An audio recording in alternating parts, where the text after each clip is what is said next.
Le Premier ministre qui s'est exprimé lors d'un déplacement à Lille où le port du masque est désormais obligatoire dans des lieux publics ouverts.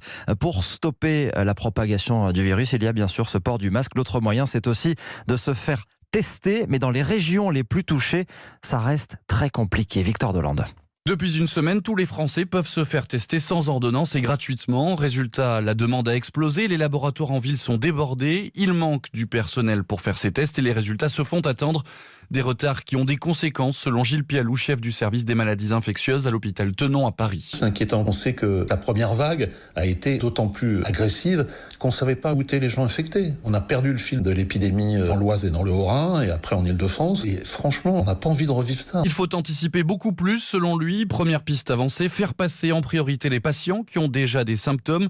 Deuxième axe, recourir au dépistage massif dans des lieux ciblés, comme l'explique François Blanchecotte, président national du syndicat des biologistes. Il faut, à mon avis, aller au-devant des populations françaises, dans des rassemblements collectifs, dans des lieux de loisirs, dans lesquels les gens peut-être ont un peu moins de distanciation, un peu moins de port de masque. Je pense qu'on peut faire une cartographie sur nos départements, des lieux avec le préfet, avec l'ARS, pour essayer de développer ça. Enfin, l'autre urgence, c'est d'embaucher du personnel pour multiplier les prélèvements et passer à la vitesse supérieure.